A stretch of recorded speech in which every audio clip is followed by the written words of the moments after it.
Hello, welcome to the course on application of spectroscopic methods in molecular structure determination. This is module number 36. This will be the last module of this particular course, and this is considered to be a problem solving session. We will look at the structure solving problems using infrared, UV visible, mass spectrometry, proton and carbon 13 NMR spectroscopic data. At the end of this session, we will also give some tips as to how to approach problem solving sessions in the examination and so on. Now let us start with problem number 1. The infrared spectrum and the electrospray ionization spectrum of a para-disubstituted aromatic compound are given. So only two spectroscopic data are given, no other information is given. The infrared spectrum gives a clue for one of the substituents, and the clue for the other substituents is amply evident from the mass spectrum. Deduce the structure of the compound and then make sure that the molecular weight of the deduced structure matches with the m by z value of the molecular ion peak seen in the mass spectrum. So the compound is already shown to be given to be the para-disubstituted aromatic derivative. So all you need to do is find out the two substituents from the two different spectroscopic data that is given and see whether it matches the mass spectrum in terms of the molecular weight. This is the infrared spectrum of the compound. From the infrared spectrum, very clearly seen that there are two intense peaks, 1530 and 1345. One should immediately recognize this combination of peaks to be the nitro functional group in the infrared spectrum. The nitro functional group has an asymmetric as well as a symmetric stretching of the NO bond.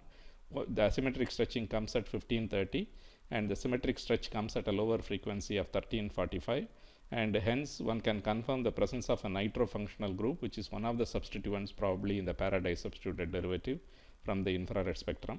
In addition to that, one can also see peaks around 1600, 1610, which is fairly obvious because it is an aromatic system. The C double bond C stretch comes in this particular region.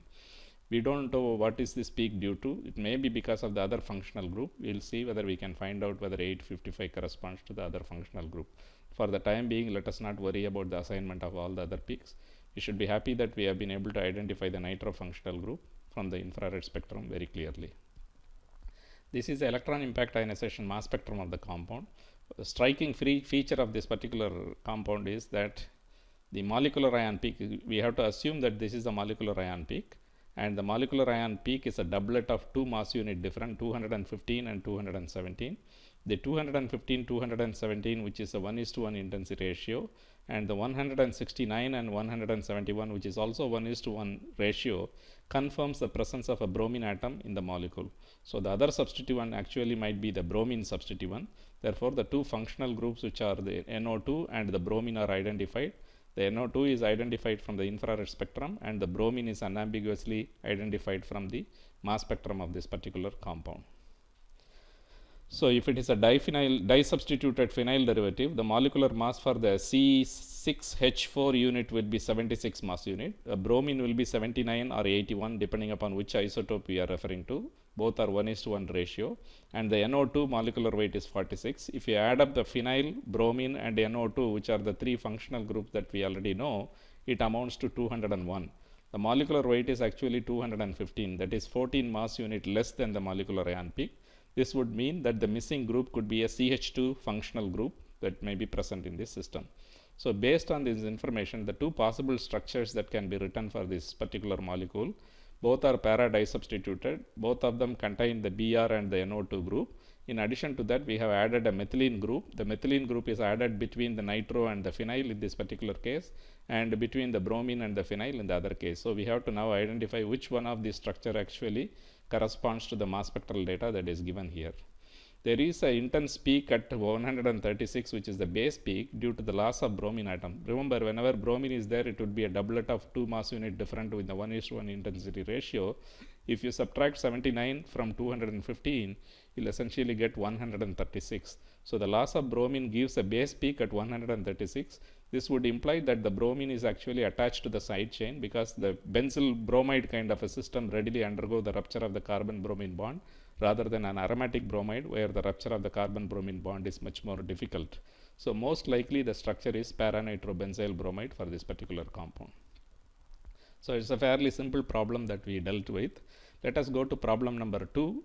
Molecular formula is given as C9H9ClO3, and the IR and the NMR spectra of this compound is given in the problem. The infrared spectrum shows a broad peak between 3300 to 2400. This broad peak or such a broad range could only be because of the carboxylic acid functional group. In addition to that, there is a carbonyl peak also, which corresponds to a saturated carbonyl functional group, which could be a carboxylic acid functional group. The double bond equivalence is 5 for this molecule, calculated based on the molecular formula. From the infrared spectrum, we come to the conclusion there is a carboxylic acid functional group, and the CO structure of the carboxylic acid functional group essentially comes at 1714 units centimeter. If it is a carboxylic acid functional group compound, we should look at the NMR and see whether there are any acidic hydrogen in the molecule. This is the NMR spectrum of this particular compound. Sorry for the poor quality of the spectrum. These multiplet regions will be expanded later and shown very clearly. For the time being, focus on the signal that is circled here, for example. It says offset of 1.4 ppm. In other words, the spectrometer is scanned up to 10, and beyond that, whatever is scanned was offset and plotted on the same scale here. So the offset of 1.4 ppm essentially means 10 plus 1.4 ppm, which will be 11.4 ppm for this particular hydrogen. The integration of this hydrogen is 1 hydrogen. 11.4 ppm of 1 hydrogen intensity could essentially match the COOH functional group. Therefore, the presence of a COOH functional group is essentially confirmed from the NMR spectrum by the acidic hydrogen, which appears at 11.4 ppm in this particular case. Now, this region, which is the aromatic region between 6.9 to about 7.4 ppm or so, is expanded. The expansion is shown here very clearly. This is a triplet, and the 3-line pattern is, the frequency of the 3-line pattern is very clearly shown. This would correspond to essentially 7.1 ppm or so in this particular case. There are 4 aromatic hydrogen in the molecule, and 4 protons will imply that it is a disubstituted aromatic derivative. It's certainly not a para-disubstituted derivative because lack of symmetry in the molecular pattern. If it is a para-disubstituted derivative, it would be an AA prime BB prime pattern, which will have a symmetrical pattern in the NMR spectrum, which is not so. So this is definitely not a para-disubstituted derivative. The 7.2 triplet, which is this signal here, essentially implies there are 2 ortho hydrogens to this particular, because this is corresponding to an ortho coupling of about 7 Hertz or so. That is what we seen from the NMR spectrum of this. 8.1 Hertz is the coupling constant that we are seeing, and that would essentially correspond to an ortho type of a coupling in this particular case. The 6.9 ppm spectrum, this is a triplet again. This triplet and this triplet is very different because this is a large coupling triplet, whereas this is a very small coupling triplet. The coupling constant in fact is estimated to be about 1.5 Hertz or so. This would correspond to 2 meta coupling partner corresponding to this particular hydrogen. In other words, this hydrogen has 2 meta hydrogen, and this particular proton has 2 ortho hydrogen. Such a substitution pattern is possible only with the substitution pattern of this type, where you have the HC, which has 2 ortho partner coupling partners, and the HA, which has 2 meta coupling partners, for example. The HCD and the HCB, the couplings are equivalent because they are ortho coupling. Similarly, between HAD and HAB would also be identical to make this as a triplet. So the HA is essentially this particular hydrogen here, and the HC is essentially this hydrogen. HB would be a doublet of a doublet. It will be a doublet with the ortho coupling with the HC, another doublet with the meta coupling with this. So one should see a doublet of a doublet kind of a spectrum is what is seen in this NMR spectrum. It's a fairly complex spectrum because it has 2 multiplets, one corresponding to this meta coupling and the other one corresponding to this meta coupling, the third one corresponding to the ortho coupling. In fact, it would be a doublet of a doublet of a doublet, and that is a small coupling is not very clearly seen, only the ortho coupling is seen. So one of these hydrogen corresponds to HB, the other hydrogen which is here corresponds to HD. So one other information that we can get from the chemical shift value is that if you have any signal below 7 ppm, that would only indicate that there is a strong electron donating group making the aromatic ring as an electron rich ring, which would essentially shield the hydrogen. So if you look at this particular hydrogen, this is coming below 6.8, that would indicate that this is directly attached to an oxygen kind of a heteroatom, which makes the ring as an electron rich ring. So one can come to the conclusion that one of the X group in the substituent is the OR group. Let us identify what is the R group in this particular instance. The other multiplet that is seen here in the NMR spectrum is the multiplets which are in the region between 4.4 to 5 ppm. The other region, which is between 1 and 2 ppm, is the signal that we need to assign, and those multiplets are expanded nicely here. 4.78 ppm is a quartet, 1.78 ppm is a doublet. A quartet and a doublet essentially would mean that you have a CH3CH kind of a functional group. The red hydrogen will be a quartet, which is a 1 hydrogen intensity, and the blue hydrogen will be a 3 hydrogen intensity of doublet. We have already identified an aryl oxy functional group from the earlier argument that this is a aryl oxy functional group. So we are looking at the R group in terms of the aliphatic signals that are seen in this particular instance. So Y must be either a chlorine or a carboxylic acid. Most likely it is a carboxylic acid because of the chemical shift of the hydrogen red, which is X, which is the hydrogen red is essentially coming around 4.7 ppm. Normally, if it is directly attached to an oxygen bearing carbon, it will come around 4.1 ppm or so. If there is another electron withdrawing functional group like the COOH is attached, then it is likely to come at 478. Moreover, if the carboxy functional group is attached to the aromatic ring, that will essentially have one of the hydrogens at least de-shielded to coming around 7.5 ppm, but there are no signals around 7.5 ppm. You can see here the signal stops around 7.25 or so here. So the carboxylic acid cannot be attached to the aromatic ring, it can only be attached to the side chain. So the chlorine is attached to the aromatic ring and the side chain is attached to the carboxylic acid group is attached to the side chain in this particular case. So the molecule is actually metachlorophenoxypropionic acid is the molecule that we are referring to. Let us see if we can assign the peaks also. HA, which should be a triplet because of B and D, essentially comes as a triplet with a metacoupling. The metacouplings are accidentally equal, that is why it looks like a triplet here. HC is also a triplet because of the orthocoupling. Accidentally the two orthocouplings are same, so it appears as a triplet in this particular case. HB is fairly complex, which is coming in this region here. HA is adjacent to the oxygen, that is why ortho to oxygen comes at the lowest delta value.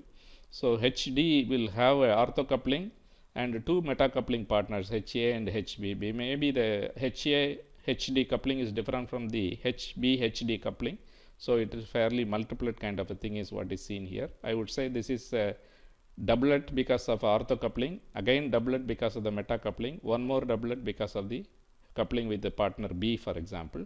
So it will be a doublet of a doublet of a doublet. 8-line pattern is what is seen, but the metacouplings are so small that you don't see it very clearly in this particular case. Only the orthocoupling is seen as a large coupling. So essentially this satisfies the proton NMR spectrum of the compound. So one has identified the structure of the compound essentially from the fact that you have an infrared spectrum as well as the proton NMR spectrum. Only with these two spectral data it was possible to identify the compound. The infrared spectrum gave clue for the functional group that is present, and the molecular formula gave the clue for the second substituent, which might be the chlorine substituent. The proton NMR spectrum gave the skeletal information. So based on this information we have arrived at the structure, which is this particular structure which matches the given spectroscopic data. Now the assignment is also very clearly seen. HA, HB, HC, HD are assigned very nicely. The multiplets can be easily explained based on the fact you have ortho and metacouplings in this particular instance. Let us move on to the next problem. A 400 MHz NMR spectrum of hydroxycinnamic acid is shown. Actually the compound name is given as hydroxycinnamic acid. The problem is essentially to identify of the 6 possible isomers, which one of the isomer the spectrum correspond to. That is a problem. So this is a fairly simple problem. 6 isomers are ortho, meta and para of cis and trans. Each cis as well as trans will have ortho, meta, para isomers. So the 3 of the trans isomer and 3 of the cis isomer corresponding to ortho, meta, para hydroxy cinnamic acid is what we are referring to in this particular case. Now if it is a para isomer, we have to look for this 2 hydrogens which are AB kind of a system. We have to look for the NMR spectrum and see whether we can measure the J value for the AB. If the AB is seen very clearly, if the J value is more than 14 Hz, then you can assume that it is a trans isomer. And one can also see from the NMR spectrum whether there is a symmetrical A prime BB pattern present there. If it is present, then it is definitely the para isomer. If it is absent, then we can rule out the para isomer very clearly. So the problem amounts to identifying the stereochemistry to decide between cis and trans isomer and identifying the aromatic pattern to decide on whether it is ortho, meta, para of a particular isomer. So this is the proton NMR spectrum. The two peaks doublet are marked A and B correspond to the vinylic protons. This is the only AB quartet that you can see in the spectrum.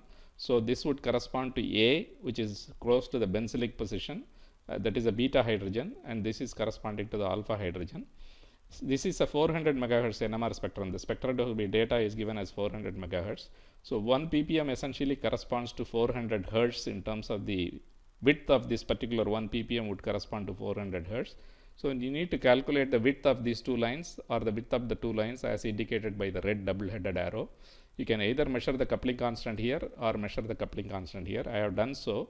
It corresponds to about 15.6 hertz. In other words, if this length is 400, what is this length corresponding to? That's all you need to find out. And it turns out to be 15.5 hertz. And this is definitely, it belongs to the trans isomer. So we'll move to the rest of the aromatic hydrogens here. The rest of the aromatic hydrogen, one can very clearly see a signal number 1, for example, is a triplet at 7.5 hertz to 8 hertz approximately, which would correspond to two ortho-coupled products.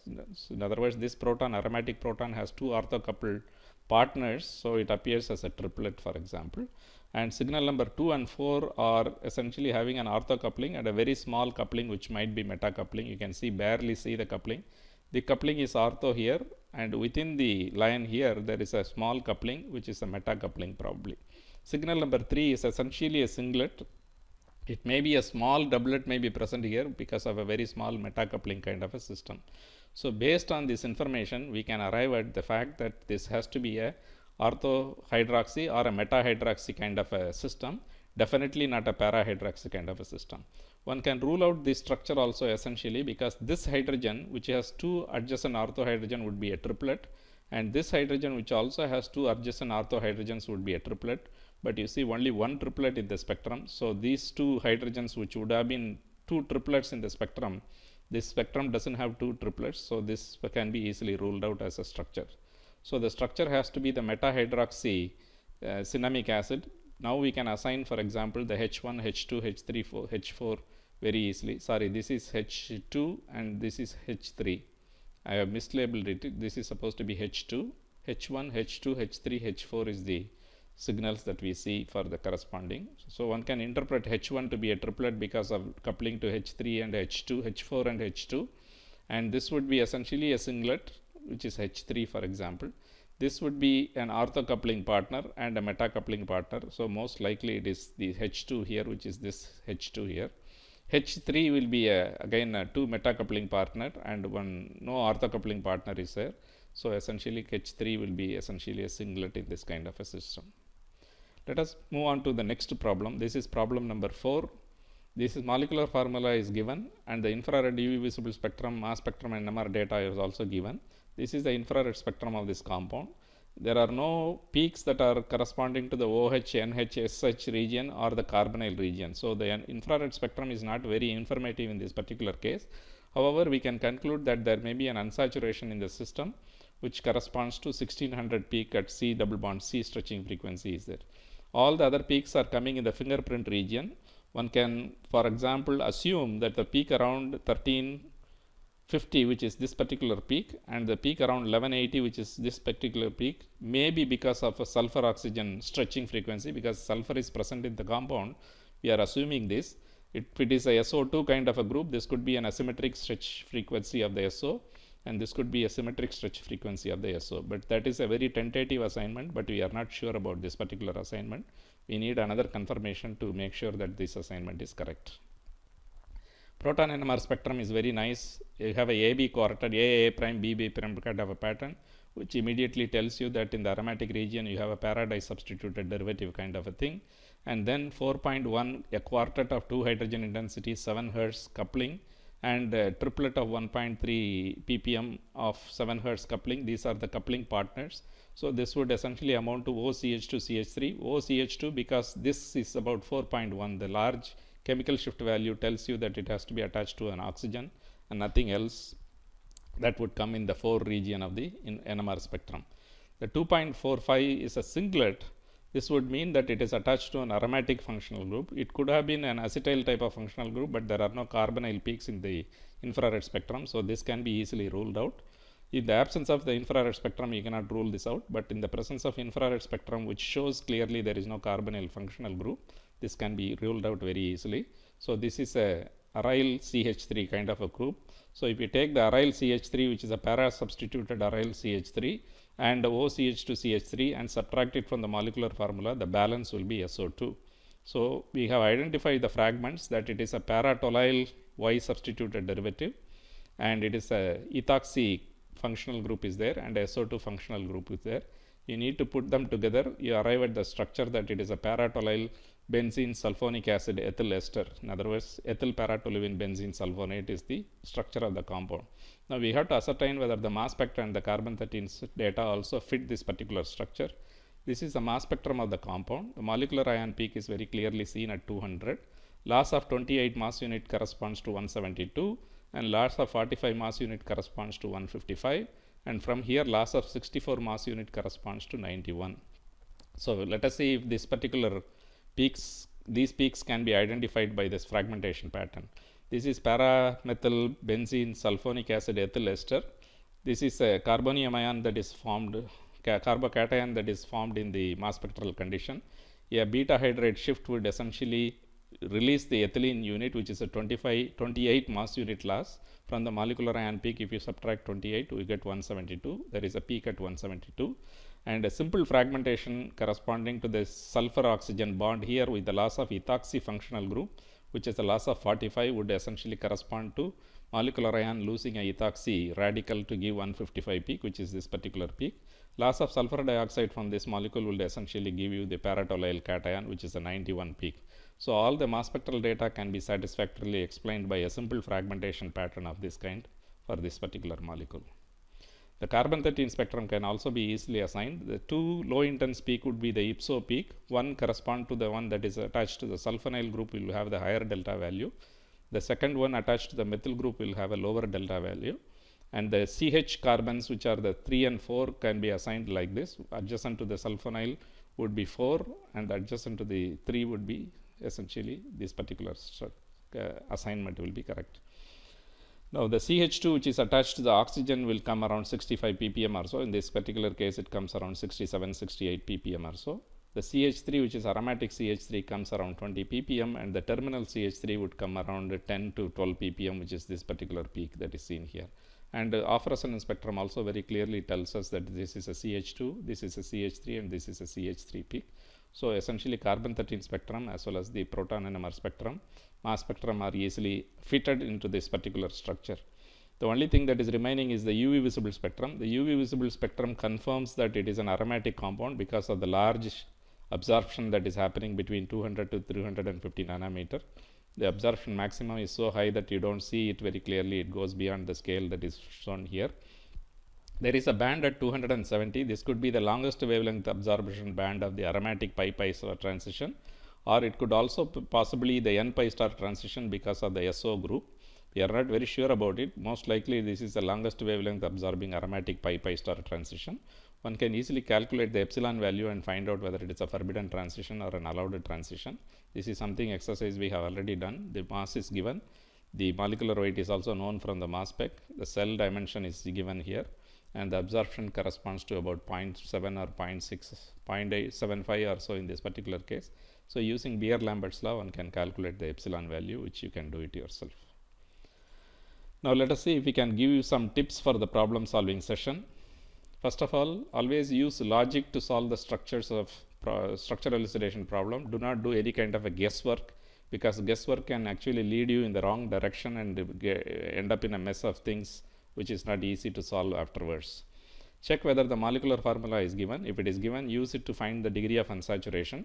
Depending on the presence or absence of heteroatom, you can infer the presence or absence of certain functional group. For example, if nitrogen is present, you can come to the conclusion that it might be an NH2 group or NHR group or a tertiary amine or a cyanofunctional group. If both nitrogen and oxygen are present, if there are two oxygens present in the nitrogenous compound, it could as well be NO2. which you can confirm from the infrared spectrum. If sulfur and oxygen are present like we saw in the earlier example, it could be SO, SO2 or SO3 depending upon how many sulfurs and how many oxygen atoms are present in the system. In the infrared spectrum, extract the functional group information by identifying characteristic frequencies of various functional group. This means that you need to familiarize yourself with the most functional group frequency. It comes only with practice. However, simple functional groups like NH, OH, CN, carbonyl, NO2 and C double bond C are unmistakable functional group which can be unambiguously identified from the NMR spectrum, from the infrared spectrum. Corresponding stretching frequency will be intense peaks, so one can easily identify them. Please do not worry about interpreting every little peak in the infrared spectrum. It would be a waste of time and sometimes it could be also misleading. So try to interpret only the most obvious peaks in the infrared spectrum and see whether you can support it from other spectroscopic data also. In the mass spec, look for the presence or absence of chlorine, because the presence of chlorine or presence of bromine can be inferred by the appearance of M and M plus 2 peak with appropriate intensities. If it is a chlorinated compound, M and M plus 2 will be 3:1 ratio. If it is a bromine compound, it will be 1:1 ratio. From the intensity ratios and the number of multiplets that you see in the M and M plus 2, M plus 4 region, you can even tell how many bromines and chlorines are present in the system. Try to ascertain if the molecular ion is seen in the spectrum also. Normally we can assume that the highest M by Z value peak is the molecular ion peak. Sometimes this could be a wrong assumption also. If the molecule fragments very rapidly, if the molecular ion is not seen, this could be leading to some kind of a misinterpretation. If the molecular ion peak is seen, see whether it is an even number or odd number. If it is, pay attention to the odd or even mass fragments also. Even mass fragments do not arise from simple fragmentation process if the molecular weight is a even molecular weight. This is extremely important. If it is an odd molecular weight, you come to the conclusion there is an odd number of nitrogen or a single nitrogen present in the system. And look for familiar fragmentations in the from the molecular ion. For example, a loss of 15 would correspond to methyl, a loss of 28 would correspond to either a loss of ethylene or a CO, loss of 29 would correspond to an ethyl group loss of 31 would be a methoxy, and so on. So these are losses which are easy to identify from the molecular ion peak for simple compounds. Look for familiar fragments also. Having M by Z value 77 would correspond to phenyl, 91 would correspond to benzyl, 43 would correspond to acetyl, 105 would correspond to phenacyl. So this kind of fragments can also be easily identified if you recognize these fragments very readily from the molecular weights. Once the structure of the molecule is more or less ascertained, then you look for the more complex fragmentation patterns like Retro-Diels, Alder and McLafferty rearrangement and so on. Fragments arising from these processes will be even mass provided the molecular weight is also even in these compounds. So don't straight away look for McLafferty rearrangement in the mass spectrum unless you are sure that it is a carbonyl compound or a compound which has a structural unit which is capable of undergoing McLafferty rearrangement and so on. That is a caution one need to do. Again, do not interpret the entire mass spectrum. Peaks which have less intensity, less than 10%, can be ignored in the mass spectrum. Proton NMR spectrum probably gives the most valuable information about the structure of the compound.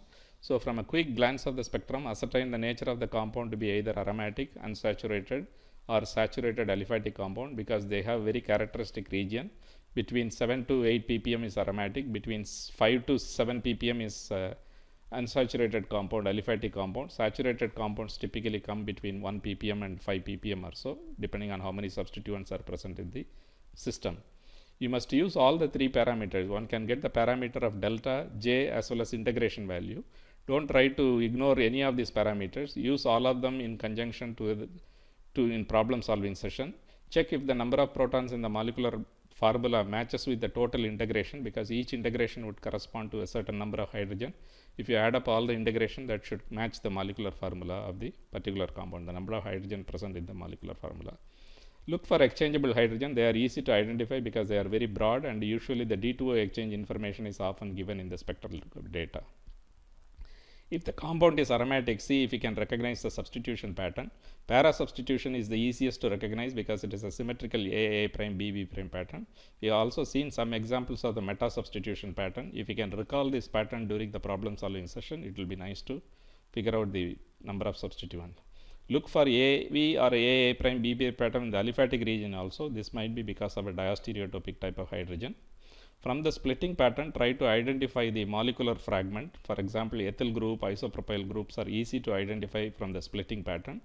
Note that sometimes the septet may look like a quintet. Pay attention to very weak signals in the multiplet so that the end lines are not missed in the NMR spectrum. Also look for signals which would correspond to CHO group, which will come around 9 to 10 or 9 to 11 ppm. CH3CO peak, for example, which will come around 2 to 2.5 ppm or so.